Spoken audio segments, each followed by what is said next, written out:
Well, voting is already underway, and if polls are a guide, Labor is ahead and a strong chance to win minority or even majority government. But it wasn't that long ago that the polls were pointing to a possible coalition win. The turnaround in the polls also happened in Canada, which is holding its federal election on Monday.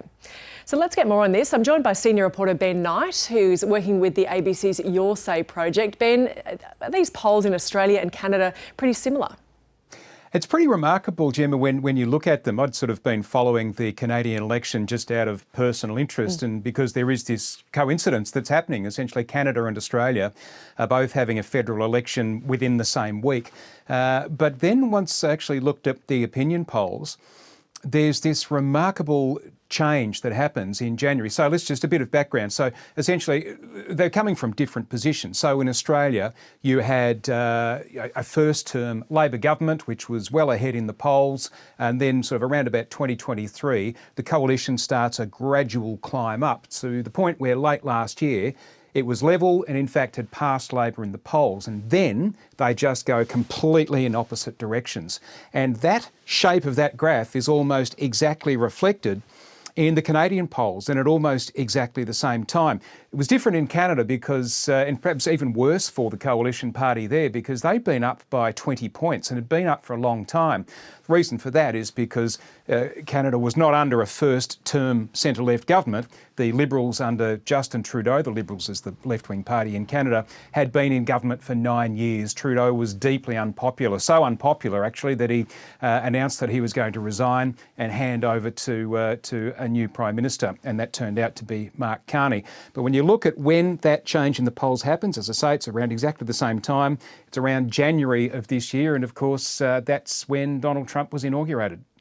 And here in Australia, has concern about the influence of Donald Trump shown up in Your Say comments? And if you can explain what exactly that is. Yeah, so Your Say is this project the ABC has been running since well before the election began. Many Australians have participated, essentially got on the website, clicked on the link and told us what's on their minds for this election. And we have had thousands and thousands of responses. It's been the job of me and a few others to read through them, and it's been fascinating reading.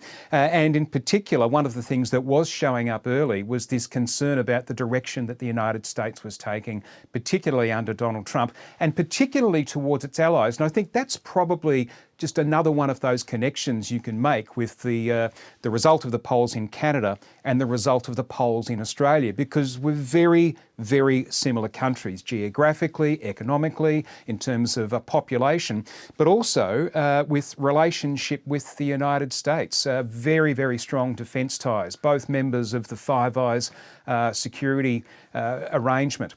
But yet it was Canada which got the first wave of the Trump tariff war. Of course, Australia hasn't done anywhere near as badly as Canada has out of that.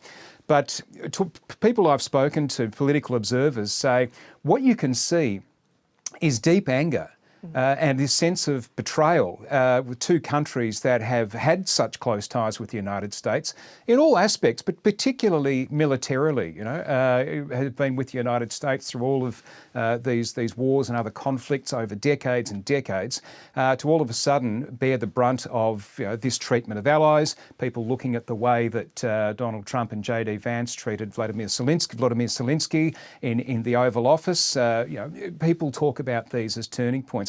And so it is fascinating that at the moment you see Donald Trump come into power, you see this effect on the centre-right parties in particular. Like I say, in Canada, the centre-right party there, the Conservatives, had dropped a 20-point lead and are now 6 points behind. It hasn't been anywhere near as dramatic as that in Australia, but the shift has been.